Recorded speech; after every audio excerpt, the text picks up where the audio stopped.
Good morning, everyone. Today, I will present a training session on DMU driver safety and emergency response. This material has been prepared by the Rail Operation Department in February 2024. During this session, we will focus on how drivers should respond to abnormal train operations, how to handle poor weather conditions, and how to manage emergency faults. Our goal is to strengthen both knowledge and awareness so that drivers can act swiftly and effectively in any emergency situation. The presentation is divided into 3 chapters.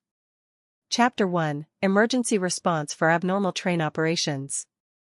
Chapter 2, Train Operations in Poor Weather Conditions. Chapter 3, Train Emergency Fault Handling. Each part will include practical examples and clear procedures to follow in case of an emergency.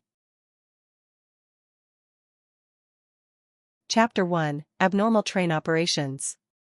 Let us begin with Chapter 1, Emergency Response for Abnormal Train Operations. In railway operations, abnormal situations may occur where trains are forced to run in the opposite direction of normal traffic. This may be due to natural disasters, track failures, or other unexpected events.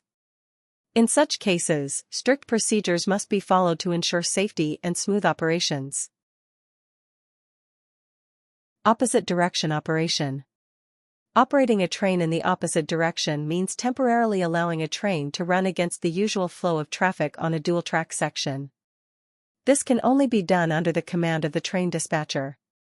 It is important to note that passenger trains are not normally allowed to operate in reverse, except when a rescue train is required. The safety of passengers and the integrity of operations always come first. Skip-stop operations. Another abnormal situation is when a passenger train is permitted to skip a scheduled stop. This may happen due to equipment failure, accidents, sudden passenger flow changes, or other special reasons. When skip-stop operations are required, the dispatcher must notify the driver and the relevant stations in advance. Clear communication ensures that both the driver and passengers are properly informed. Chapter 2, Poor Weather Operations. Next, let us move to Chapter 2, Train Operations in Poor Weather Conditions. Bad weather can create significant risks for train operations. Drivers must be especially cautious in such conditions and always prioritize safety over speed. Severe weather operations. When visibility is less than 200 meters due to severe weather, drivers must reduce the train's speed to ensure safety. No matter the pressure to stay on schedule, the priority is always the safety of passengers, crew, and the train itself. Track flooding.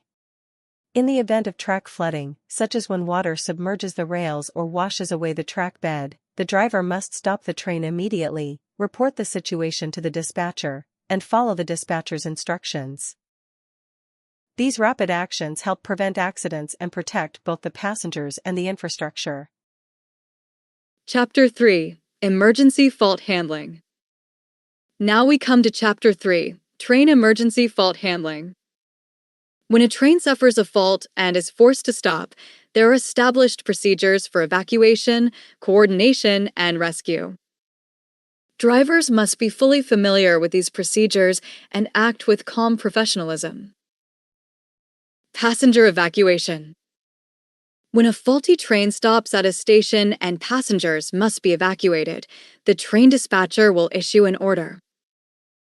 The driver and the station master must work together to ensure the safe evacuation of all passengers. The OCC will manage the overall train operation adjustments, while the driver remains responsible for handling the fault.